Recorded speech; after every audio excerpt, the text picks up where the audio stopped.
Hi guys, and welcome back to the podcast. I'm your host Indira, and today I'm joined by two sports and public health nutritionists, Fran and Kate, from the Performance Canteen, which specialises in helping young athletes fuel their best performances. This week kicks off the start of having experts on the podcast, which is super exciting. I can't wait to bring you guys more knowledge and more facts. We've got plenty more experts lined up. And one quick thing, if you're listening on Apple Podcasts and you're enjoying the show, please be sure to leave a rating. It really helps and would be much appreciated. So I know if you guys are enjoying this. And while we're on the topic, there is a feedback form in the link in my bio on Instagram at Fitter, Faster, Happier. So any thoughts, comments, feedback, please just fill that out and let me know. And thank you so much to the person who has submitted a response. It's completely anonymous, so I don't know who you are, but thank you very much. So let's get into it. Hi guys, welcome to the podcast. Would you guys like to introduce yourselves? Yeah, sure. Hi there. I'm Fran and I am one half of Performance Canteen along with Kate. And as Indira's just said, we work with young athletes and their parents, helping to kind of navigate through that nutritional minefield of information that there's out there. We know social media provides us with a lot of information, some of which is helpful, some of which is not. And we're here to kind of help give some clear, sensible advice for both, young athletes and their parents and the coaches. Hi, and I'm Kate, and absolutely, yeah, as Fran said, just helping young athletes understand really where food fits in and how it helps support their training and how it helps them get the most out of themselves and helps them reach their goals, really. That's our aim. Brilliant. So let's get cracking. So why is nutrition so important for athletes? Well, nutrition is important for all of us. And first and foremost, we need to consider nutrition for health and growth and development before we can start to think about performance. Because if those nutritional needs aren't met, it's going to be impossible to perform at your best. So it's just really important to understand quite how much the body needs just on a daily basis, just for growth, for health, for schoolwork. But young people are rapidly growing, so their nutritional needs are big anyway. Then if you put training on top of that, you suddenly get quite a big nutritional demand on these young athletes, and it's something that isn't often spoken about, or it's not really considered as part of the training. So there's often, without realizing it, a big gap between actually what they're spending and what they're investing in terms of nutrition, which means that young athletes are often kind of operating in a bit of a deficit, which is stressful for health. And it's also impossible to get the best out of yourself performance-wise if there's not enough coming in. So it's a really key part of the performance outcome. So nutrition, training and rest have to all be optimal really to get the best out of yourselves. So we're trying to kind of fly the flag for nutrition and where it fits in helping young people achieve their goals. Yeah, absolutely. And do these nutritional needs vary quite a lot, between say the teenage years and then moving into your 20s? Yeah, so nutritional needs, teenagers have higher energy requirements and they have higher requirements for certain nutrients because they are growing and they are developing. So, for example, iron requirements for both teenage boys and girls are going to be higher, and calcium requirements because you've got an increase in bone mass, an increase in muscle mass, an increase in blood volume. So there are certain nutritional need or certain micronutrients, kind of vitamins and minerals that are going to be higher, but also overall energy needs because, as Kate was saying, we need to fuel growth and development and health, but then there's also the general level of activity on top of that. And I think people underestimate exactly how much energy a teenager needs. And as working with parents, a lot of the stuff we get is, oh my God, they eat so much, they're always hungry, I can never seem to fill them up. And as a young athlete, you're expending a lot of energy, but you're also growing on top of that. So in terms of calorie requirements, obviously it varies hugely depending on size and activity and all of that. But for an active, say 6 foot, we're talking girls here. So for an active, 5'6" runner, you could be looking at between and 3,000, possibly 4,000 calories a day. It's a lot. Yeah, absolutely. I mean, that is a lot more than your standard NHS, 1,800, 2,200 kind of ballpark. Do you know what, as well, with those figures, that although we understand why they need to be sort of guidelines, but the thing is, they say for an average adult or for an average female, and, show me an average female or an average adult, there's no such thing. And also those numbers are really, really low. And they are, and obviously teenagers aren't adults for one, and they're not average when they're athletes. And they're, so if you're being governed by guidelines or labels or looking at labels, it can become quite confusing. And whilst we want them to understand quite how much they need, we also don't want them to be too hooked on on the calorie number, because that then can become a bit of an obsession, or it can become unhealthy. So it's really important. What we always encourage is actually listen to your body. Like there's only one you on the planet, and you know you best. And you're doing your own kind of research into your training, your performance and what you need. And actually our goal is we're always trying to help athletes understand, listen to their cues. What are the signs that maybe you're not eating enough? So what are what are the signals? It's not just hunger.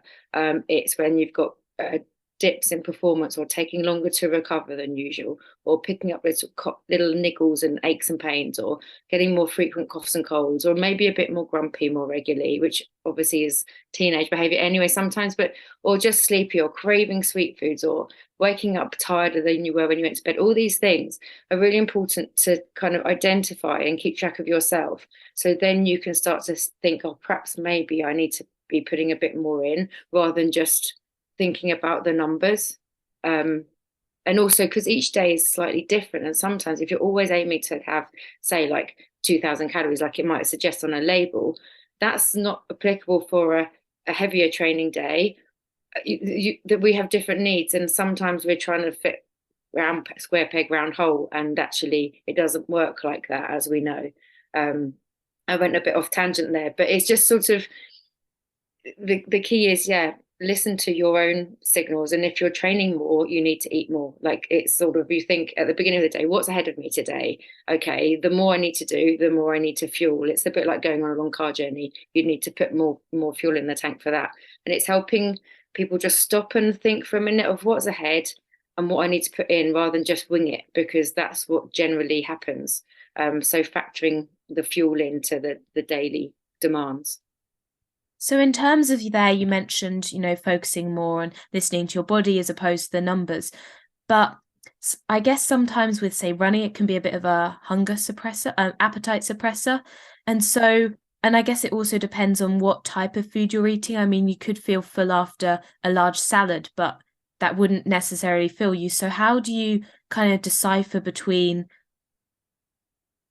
the type of food you're eating and that causing you to feel full, or maybe being hunger suppressed from training or a heavy session, versus listening to your body and its actual energy needs?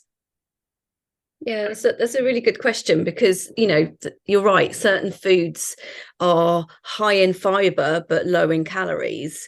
And, whilst that is good in some ways, when we're looking at fueling active teenagers, we want to make sure that they are eating enough. And as Kate said, underfueling is one of those things that is more common than we realize. So I think it's making sure that we have energy dense foods. So things like, we are always big fans of things like going full fat on your milk and yogurt, rather than going for a semi-skimmed or a skimmed.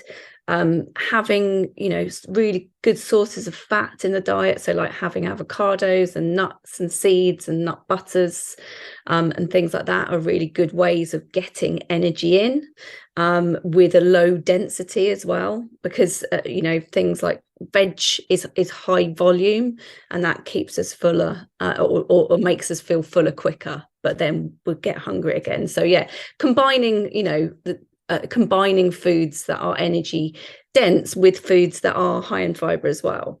And then I think looking at the appetite suppressant of like, when we run, the blood gets diverted away from our stomach, so we don't feel as hungry. So again, things like liquid energy is quite a good thing. So like something like straight after training, although we might not feel hungry, it's kind of building in practices that help to fuel us, and building in something that we've got a bit of a framework. So knowing, right, okay, I'm not hungry, but if I have something like a milk smoothie or a chocolate milk straight after practice, that will give me something straight away, and that might help stimulate my appetite to have something again afterwards.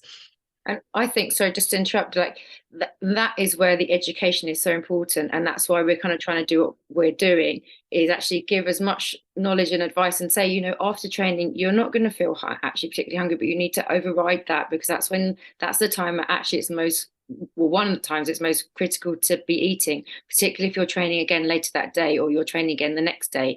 So it's sort of listen to your body, but also understand what's going on in your body and understand what it needs and when and why.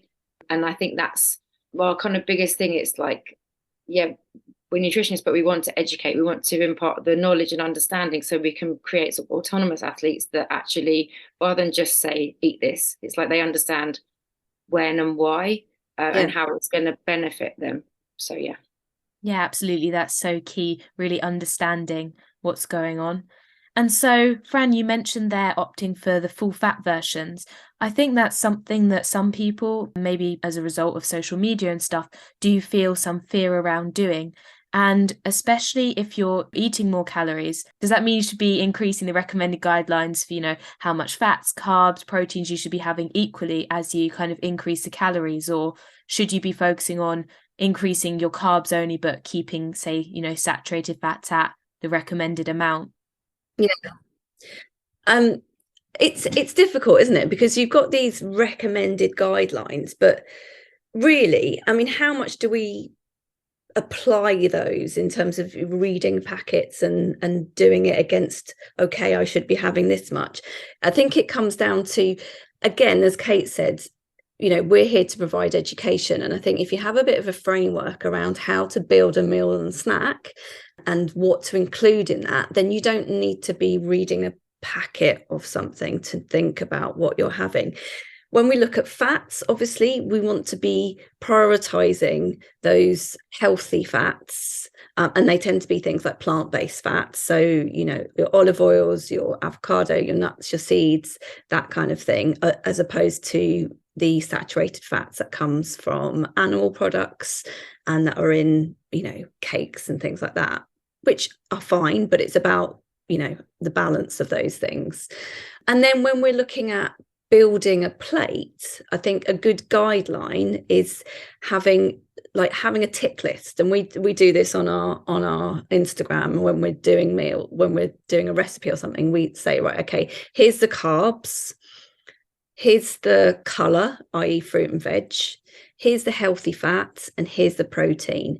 And if you can tick those 4 things off in your meal and in your snack, then you're going to be, you know, doing okay. And obviously the proportions of those things may vary, and we can talk about kind of, you know, before training and after training. You know, before training you want to prioritize carbs more, and after training you want a mixture of protein and carbs.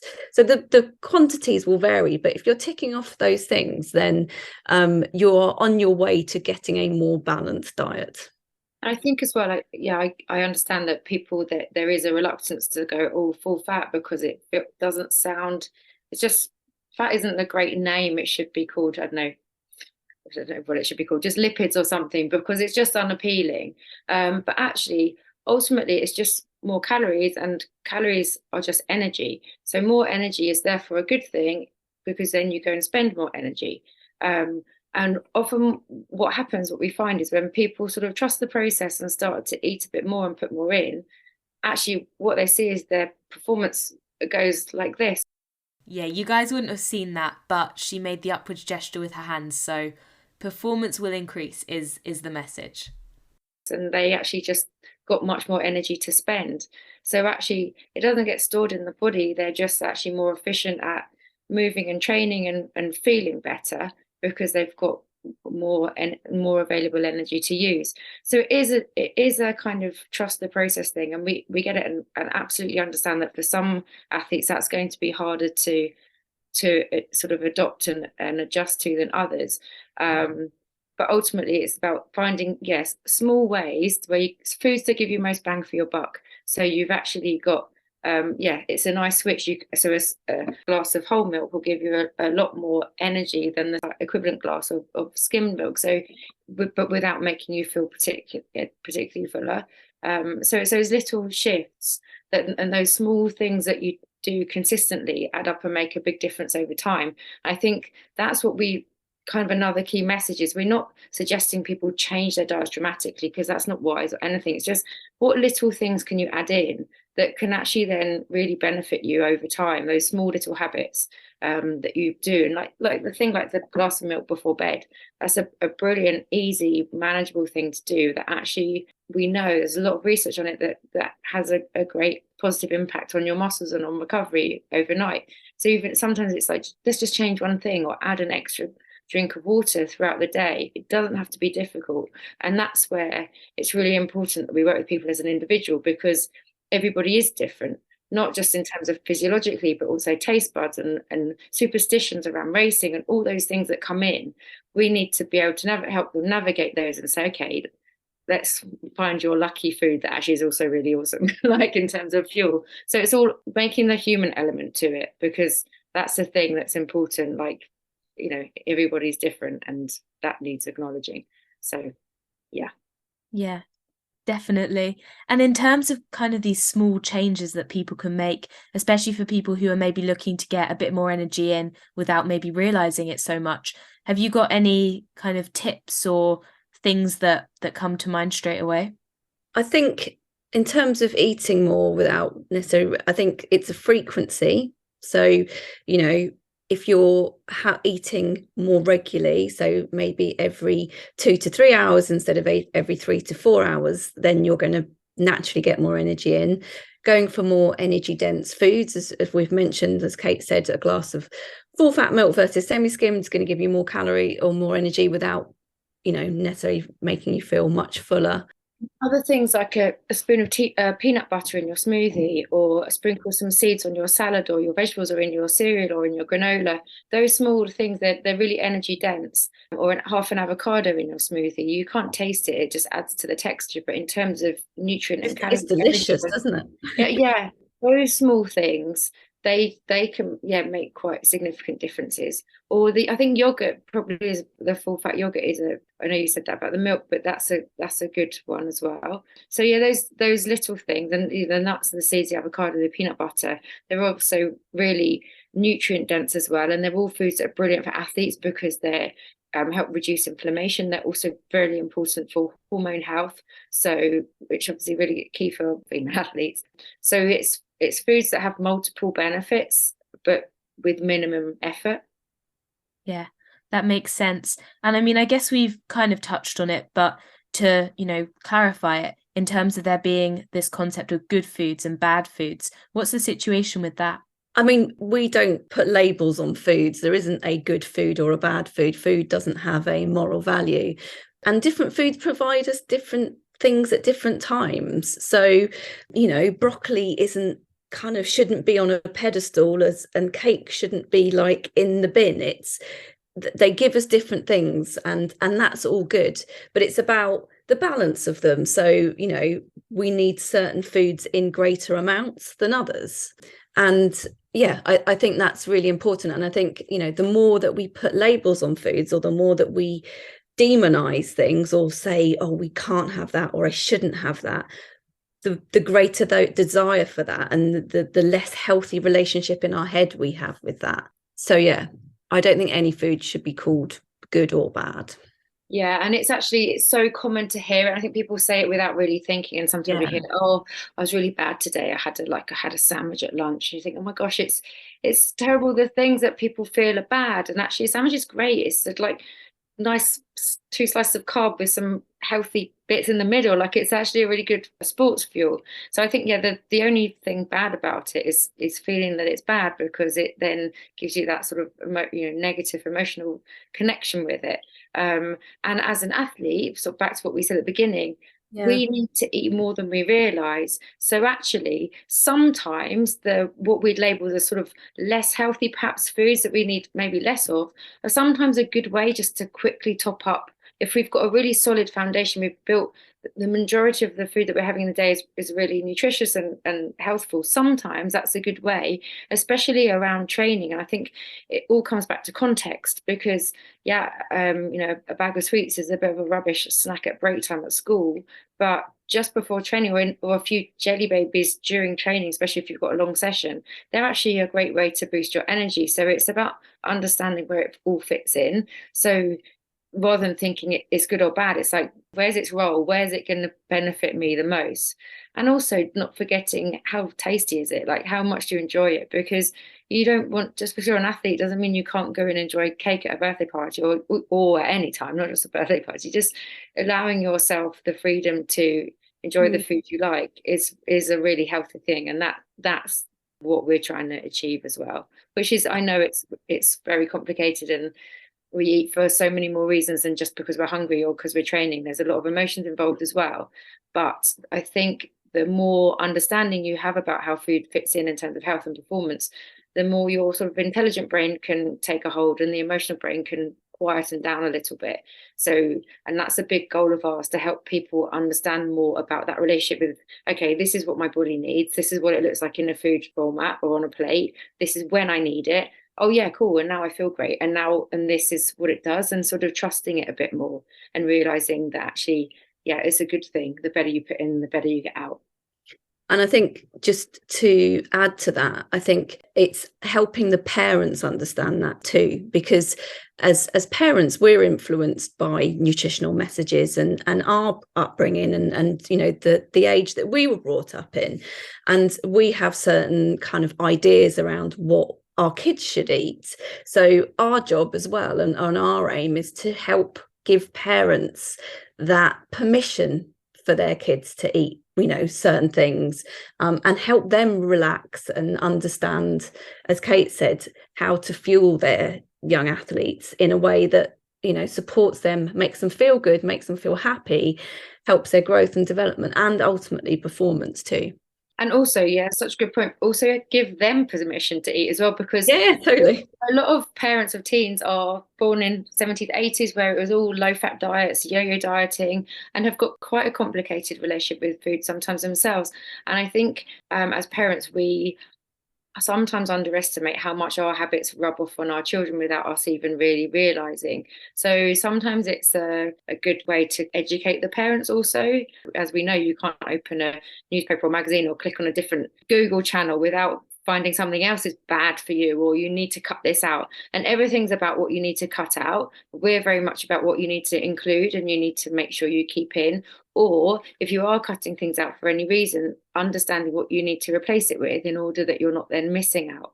So, and that is very important for parents and athletes as well. Yeah, absolutely. Some really key points there. So you mentioned, your ethos being mainly around what to include.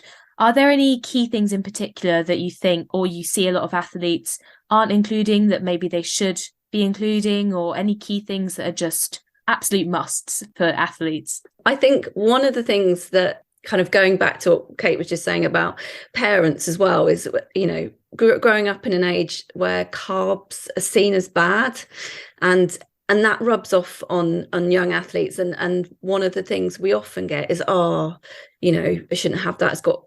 It's quite high carb.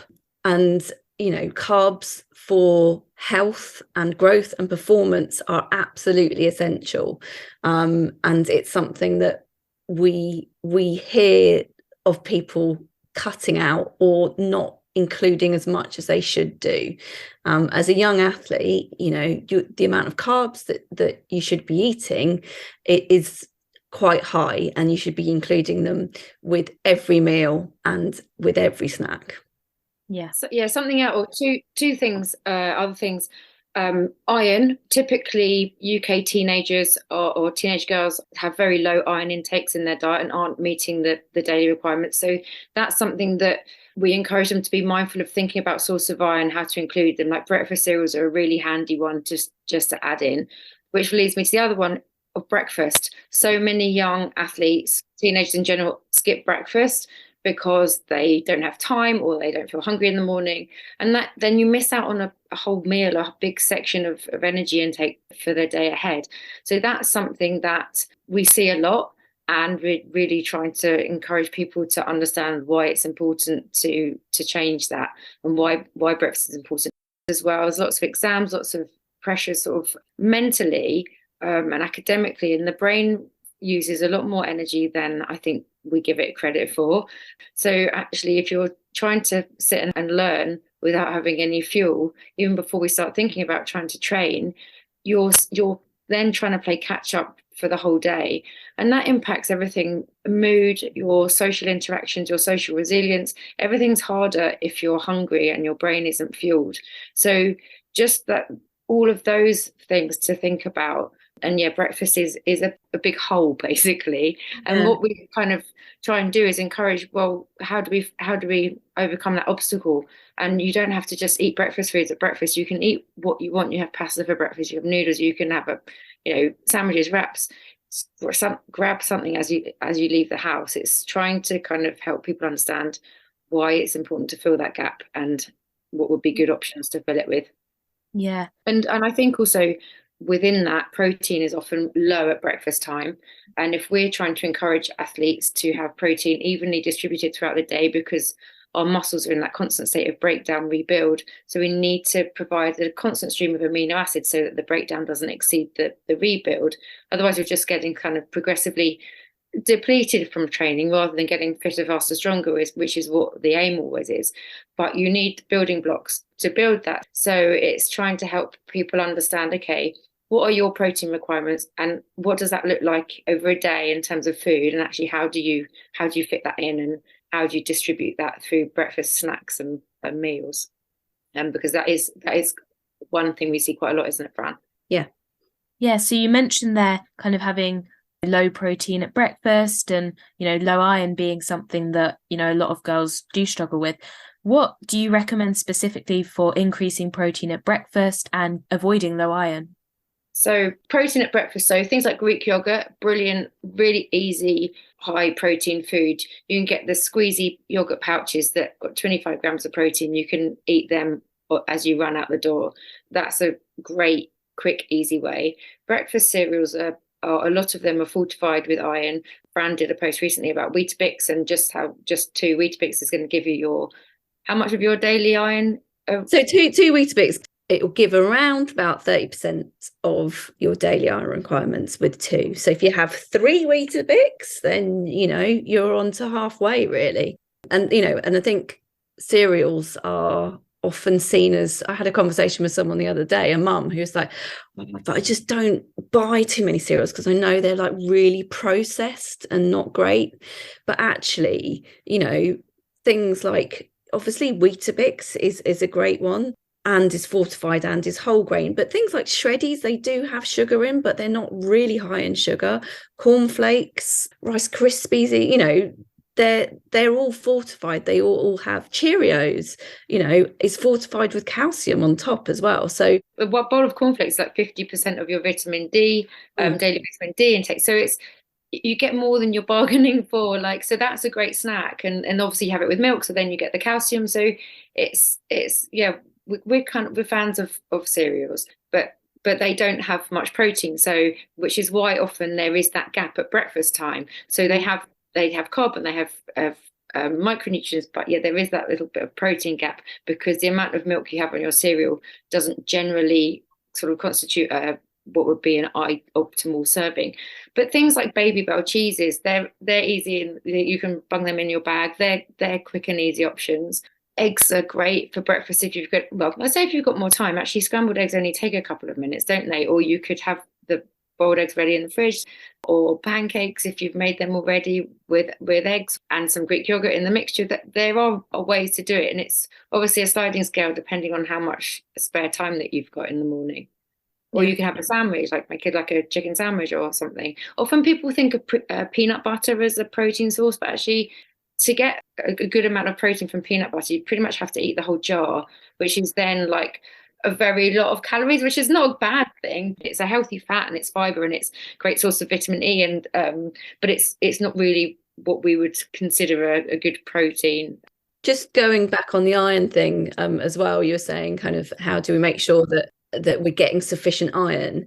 I think it's having a variety of things in our diet. So cereals are great. It's like fortified foods, and including different, like obviously meat, high in iron, but things like beans and pulses, soy, dried fruit as well. They're all good sources of iron. But also a good top tip really, and this is a good one for breakfast too with fortified cereals, is to have something like a piece of fruit that's high in vitamin C, because vitamin C aids iron absorption. It helps your body use the iron from the food. So something like slicing some kiwi or strawberries on your cereal will help your body absorb that iron, or having a glass of juice with it as well. Yeah, absolutely. And I think moving again back to protein, there's a lot of hype these days about, protein powders. It's all about getting the protein in. How much of this is true? How much of this is social media'd? What's the real deal with protein? It always makes me laugh anytime I go to the shop at the end of my road, which is actually too frequently, that now, like what used to be just like Kinder bars and chewing gum is literally now Mars bar protein, Snickers protein, everything's protein. And it's like, why has the world gone mad for protein?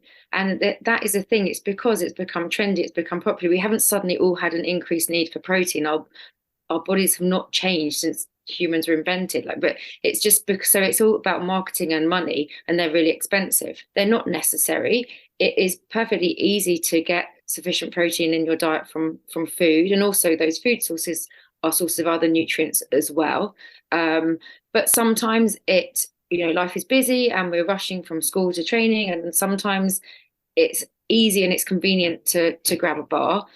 But it's really, really important for athletes, particularly as you go through your careers and the higher you get up, to really, really be aware of what you're putting in your body. And it's ultimately down to you to be responsible for knowing that what you are putting in your body is safe, first and foremost, for health, but also has been batch tested and is free, or as from any contaminated substances or anything that could risk your integrity in sport.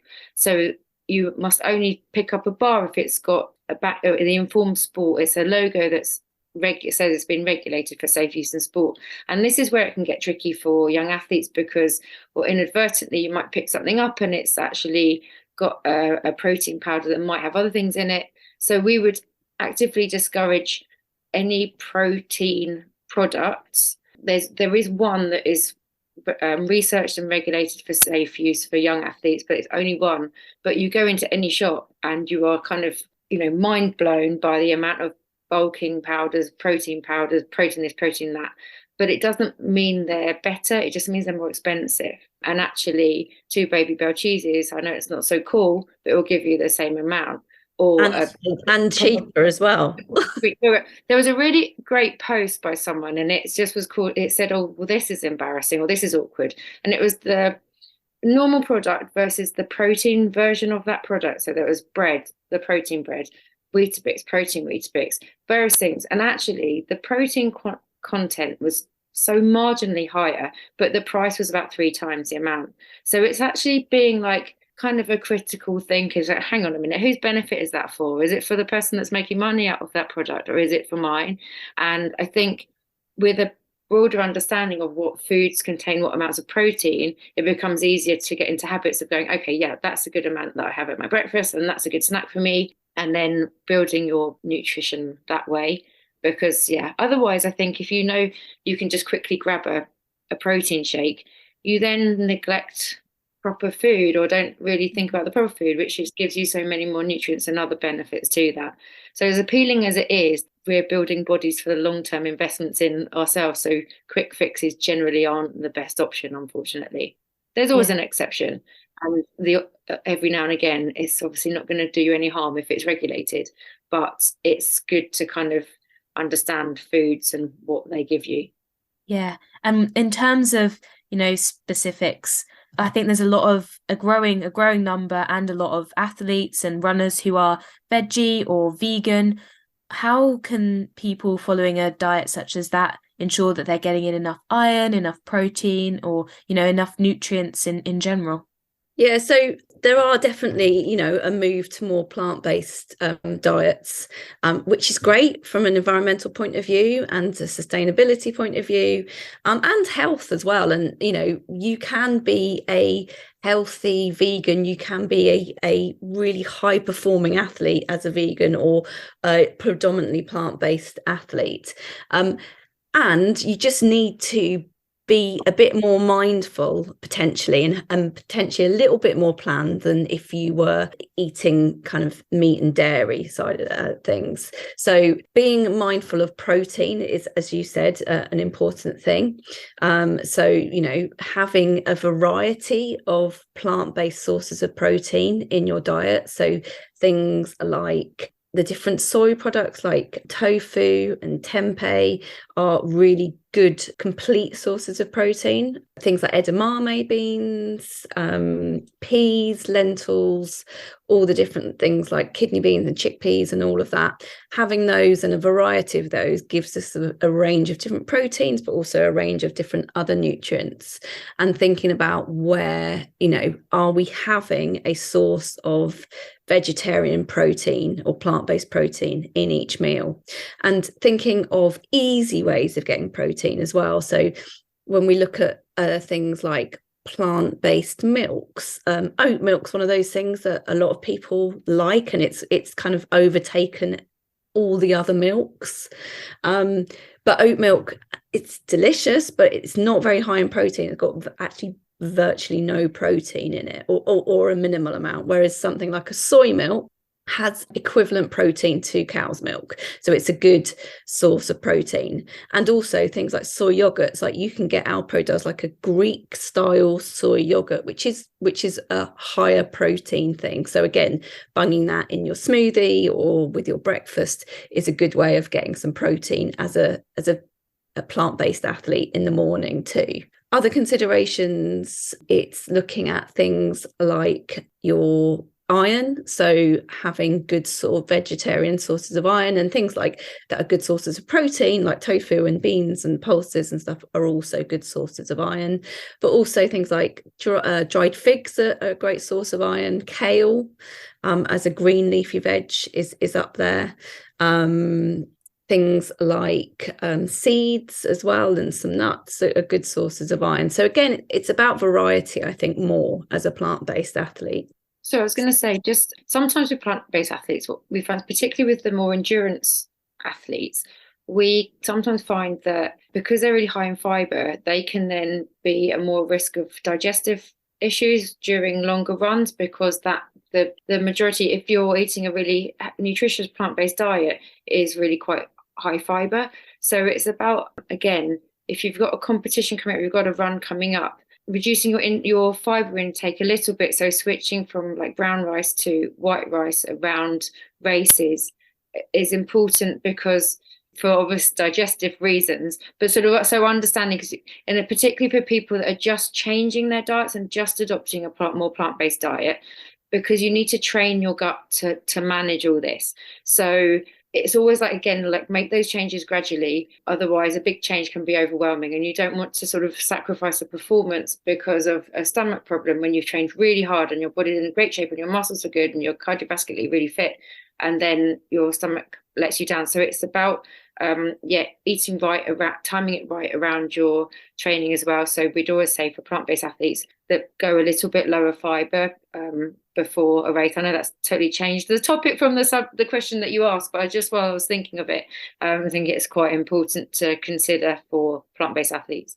Yeah, definitely. I think especially with running, that's such a key one. It puts so much strain on the stomach. Yeah, and I think that's one of the concerns that we often get is that people say, well, I don't really want to eat before races because A, I'm nervous, or B, because I didn't want to have stomach ache during the race, or I don't want to need the toilet. So again, it's finding what works for you, and everyone's different. Some people can eat like 20 minutes before a race and not have any problems, and some people can't eat, need about 3-4 hours before, and some people feel like they can't eat anything due to nerves. So it's trying out things in practice and training to understand how it feels in your stomach, and sacrifice a training session rather than a race, and work it out until we find the thing that actually feels best for you and gives you that good energy physically and mentally. And then it's really nice psychologically when you've nailed it and the thing that you eat the night before and the morning of excuse me, and just before the race, that then gives you that biggest spring in your step. Yeah. Nothing to do with vegan and vegetarian diet, sorry. Yeah, no. And just quickly to put it back to the very, very key point there, to put it back to the vegetarian and vegan diets, those foods are in general a bit less energy dense. And I mean, the can of beans, if you look at the serving size, the protein tends to not be more than like 4 grams per portion. How does that then compete with maybe the higher amounts of protein offered in meat, or the greater energy densities offered in maybe non-vegan alternatives? Do you have to eat more when you're on a more plant-based diet? Yeah, it's a really good point. And I think there is, and that's why you kind of need to think about planning it a little bit more. I think it's also being aware of combining those foods with other things. So, for example, having like beans on toast, for example, if you were to have some seeded bread with that, that would give you more protein, and that, a couple of slices of seeded bread, or depending on the size, could be between 8 to 10 grams of protein. So combine that with the beans, and then you're getting up to kind of a decent serving of protein. And you have a yogurt as a pudding, then you've got that kind of recommended amount. Serving size, you might need more of those things. You definitely need to be including protein regularly. And there are some, we've talked about protein powders, it might be that you would want to go for a plant-based protein powder in a smoothie to help boost your protein intake. But again, it's making sure that there is it's Informed Sport certified, and that it's an add-on, not you use that instead of the food. And I think the biggest thing is just getting that mind, switching that kind of mental process into thinking, okay, so I'm plant-based, am I having enough?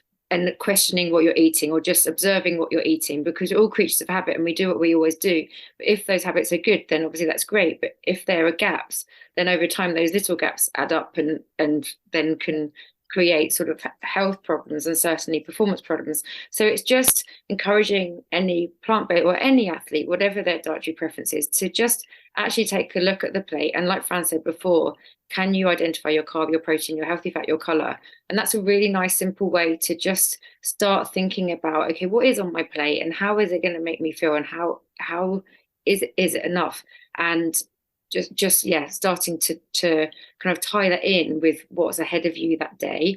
And things like the seeds, like Fran was saying, the yogurt pudding, add some granola or add some seeds in that, then suddenly you can almost double the energy and nutrient density of that. Or have some avocado with your beans, and or little things like that, or a bit of olive oil on your toast, like as instead of a spread. Those little kind of energy increase or calorie increases then add up if you're doing that at each meal. Yeah, absolutely. Yeah, and so I think one thing that we definitely should touch on is the menstrual cycle. A lot of people find that they feel a lot more hungry when they're on. Does fat gain can be a part of this time of the month? Is this the case? Is this normal? What's the situation there? One thing that I think is important to put in here, because a lot of people say, oh, I'm such a pig when I've got my period and I'm always hungry, and kind of beat themselves up about it a bit, give yourself a hard time. But actually, we know there's growing research, which is great because it is a really understudied area, that actually during the luteal phase, your BMR does increase. So your energy requirement does go up. So it's not just that you're being a pig and you're hungry, you actually do require more. Your body temperature also goes up, your heart rate goes up. So it's a physiological need to put more fuel in the tank. And it's, again, all back down to education. And the more you understand about what's going on in your body, the more you can give yourself a break. Like, training's meant to feel really hard at certain stages.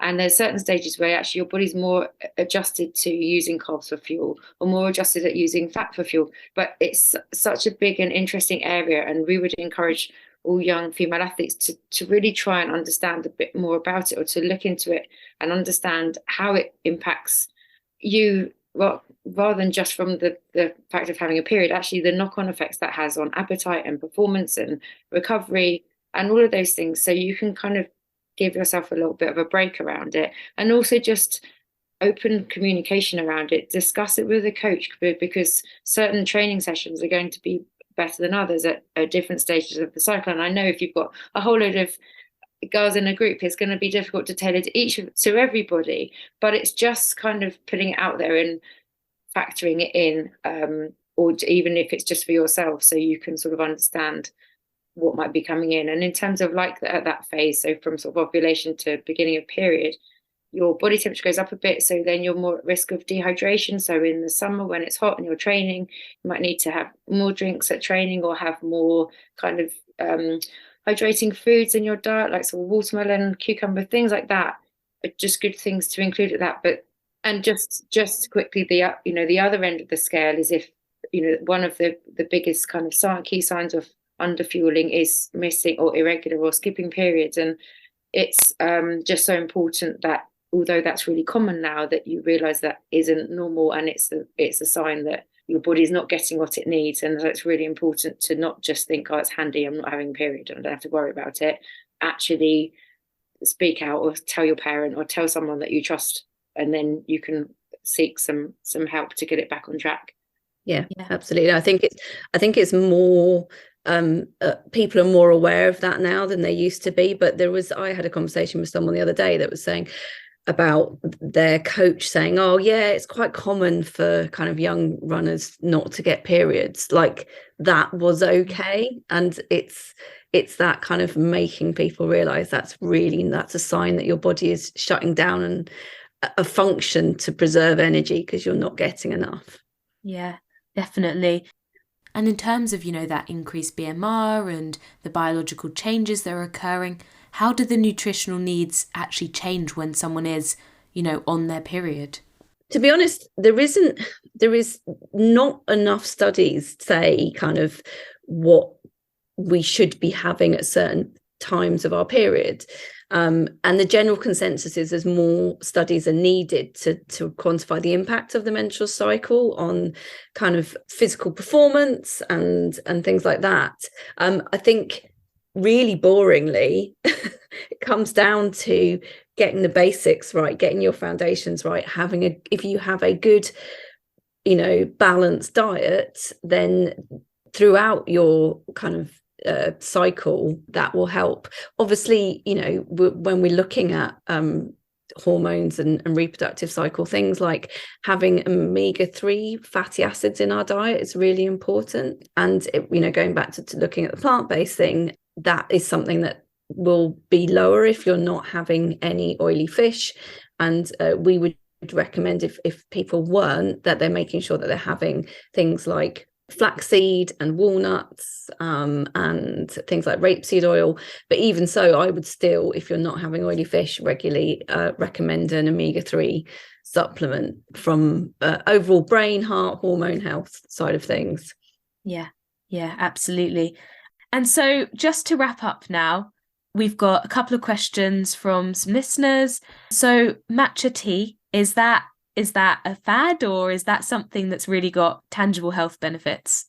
Well, matcha tea is essentially green tea. And green tea is there are some studies around green tea. It's shown that it could have a positive impact on our heart health, on our bone health as well. People who drink tea, there's been some studies around it has a positive effect on bone health. And obviously for females and female runners, that's a good thing. But, if you like it, drink it, but don't drink it because you think it's going to be this wonder thing, because it's not. It's it's good. It's a good addition to your diet, but it also, for especially when we're looking at young athletes, it's lower in caffeine than tea and coffee, but it still does contain caffeine. I wouldn't necessarily recommend it for teenagers, but for a young adult, fine. Yeah. Yeah, it's also quite high in antioxidants. The only one thing to probably be a bit mindful of is sometimes it's blended with other things that might be on a potentially banned list. Like often it's combined with things like ginseng or other kind of herbal tinctures that we wouldn't be able to say, yeah, take that because it's not regulated and it's not batch tested for safe use in sport. So just things like that. It's just important to just always be aware of what it is that you're putting in your body. Yeah. Absolutely. And for a 5K or 10K runner, what would you recommend? I guess it's quite general, but for say a breakfast or dinner? I think we would recommend what works for, like what you've tried before. Like if you've got a race the next day, say lunchtime the next day. So dinner the night before would be a carb rich, low fiber, carb rich dinner. So like white pasta, white rice, with a easy digestible protein source, so something like chicken if you eat meat, or like a noodles and tofu if not, but lower fiber just for digestive reasons for on the run the next day. Something like a banana perhaps before bed just to add a bit of extra carb in, and then in the morning of the race it's something that you've practiced in training before. So things like porridge and banana and honey are great pre-race breakfast, or bagel with banana and peanut butter, or eggs on toast. They're good things that kind of give you lasting energy before your race. But we would also say, so ideally that breakfast would be 3 hours from race start, but then you'd kind of want to then top up about an hour before race start with something lighter, like a banana or a fruity bar or something, and then about 15 minutes before you'd want to just a quick energy boost, even if it's just like a few jelly babies or something. So it's sort of carbs are key, that's the key consideration, but it's carbs that you're used to, carbs that you've tried before, easy digestible, low fiber carbs would be the kind of the key thing. And also keep hydrated, make sure that you're drinking plenty of water, you've had a glass of water before you go to bed, or if it's a really hot day, like an electrolyte before bed or a glass of milk. So you sort of start hydrated and stay hydrated is the key, really. Yeah. Okay. And final question. What would you say is the most important nutritional advice for a female runner? Eat regularly. Enjoy your food. Think fuel for your performance, so fuel in and around training. Food's a really important part of your training. It helps you get out. If you're putting the hard work in training, food is going to help you get the benefit from that training. And food is a key part of, or nutrition is a key part of the training and performance process. So if we're not thinking about it, there's a big gap that we're missing out on. And, athletes are competitive. So getting your fuel right is a great thing you can control that can give you that competitive edge over someone that maybe isn't getting their fuel right. And these are all the little things. The margins between the people that you're racing are often really small. So if you can give yourself the confidence and that sort of knowledge that you put the best thing in your body, you step on that track or on the field or whatever your event is, feeling confident that you're fueled and ready to perform. And I think that's the key, that nutrition is part of the training kit. And it's a shame that it's been overlooked for so long, but it's great if you start to think about it. And often it's brilliant if people are performing well but haven't really thought about their nutrition yet. We think that's exciting, because you think if you're doing this well already, how well could you do if you then start to fuel better? What's the potential? So yeah, it's exciting. And also, so you guys, for anyone who's looking for some further guidance, advice, Fran and Kate, they've got the Performance Canteen, an amazing resource out there. Where can people looking to get maybe in touch with you guys, or, some further information, where can they head? Okay, so people can find us at performance_canteen on Instagram. They can find us on our website at www.performancecanteen.co.uk, and a little bit on TikTok at Performance Canteen. Getting there. No, but thank you so much. It's been great having you on, and hopefully, there's lots of little gems in here, stuff that you can all take away. I think the key is, how important nutrition is. It really is more than just a little 1%. It's a key part of training. Thank you very much. Thanks for having us, and Thanks, well done Indira. for all the great work you're doing as well. Thank you. So that's it for today. Thanks for listening. I hope you enjoyed today's episode. If you did, be sure to rate, subscribe, and leave a review. This really helps to get the content out there. I'm new to this, guys, and I want to make this podcast the best possible for you. So go follow Fitter, Faster, Happier on Instagram. That's Fitter, Faster, Happier to leave your questions, comments, and feedback, and for updates and guest requests. All the best for the week ahead, guys. Run happy, live happy, be happy.